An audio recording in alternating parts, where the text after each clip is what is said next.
മാതാപിതാ ഗുരുദൈവമെന്ന് ചൊല്ലിപ്പടിച്ച ഓരോരുത്തർക്കും അധ്യാപകർ ദൈവതുല്യരാണ്. സെപ്റ്റംബർ 5 ജീവിതത്തിൽ കൈപിടിച്ചുയർത്തിയ തെറ്റും ശരിയും പഠിപ്പിച്ച പ്രിയപ്പെട്ട അധ്യാപകർക്കായി ഒരു ദിനം. ആഗോളതലത്തിൽ ഒക്ടോബർ 5-നാണെങ്കിലും ഇന്ത്യയിൽ അധ്യാപക ദിനം ആചരിക്കുന്നത് സെപ്റ്റംബർ 5-നാണ്.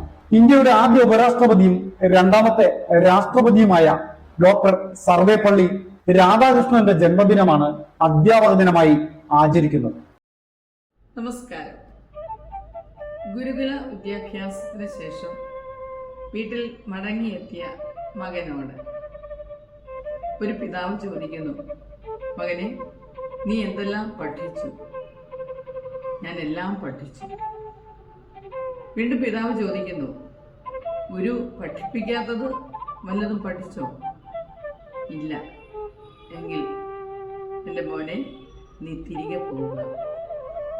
സ്നേഹബഹുമാന്യരെ, ഈ അധ്യാപക ദിനം നമ്മോട് പറയുന്നതും ചോദിക്കുന്നതും അതുതന്നെയാണ്. ഈ ലോകം വലിയ ഒരു തുറന്ന പുസ്തകമാണ്. ഈ പാഠപുസ്തകത്തിൽ സാഹോദര്യം, സമത്വം, മാനുഷിക മൂല്യങ്ങൾ, പരിസ്ഥിതി, എമ്പതി, നോൺ ജഡ്ജ്മെൻ്റൽ, ആരെയും മുൻവിധിയോടുകൂടി കാണാതിരിക്കുന്ന അവസ്ഥ, ഇതെല്ലാം അധ്യായങ്ങളായി ഉൾച്ചേർന്നിട്ടുണ്ട്. എബ്രഹാം ലിങ്കൺ തൻ്റെ മകൻ്റെ ടീച്ചറിന് അയച്ച കത്തിലെ ഒരു പ്രതിപാദ്യം ഞാൻ ഓർക്കുന്നു. പ്രിയപ്പെട്ട ടീച്ചർ, എൻ്റെ മകൻ്റെ മേൽ അവന് വിശ്വാസമുണ്ടാകുവാൻ അവനെ പഠിപ്പിക്കുക. അതെ, ഓരോ അധ്യാപകനും ഓരോ വ്യക്തിയെയും അവന് സ്വയം മതിപ്പുണ്ടാകുന്നതിനും ആത്മവിശ്വാസം ഉണ്ടാകുന്നതിനുമുള്ള പാഠങ്ങളാണ് പറഞ്ഞു കൊടുക്കേണ്ടത്.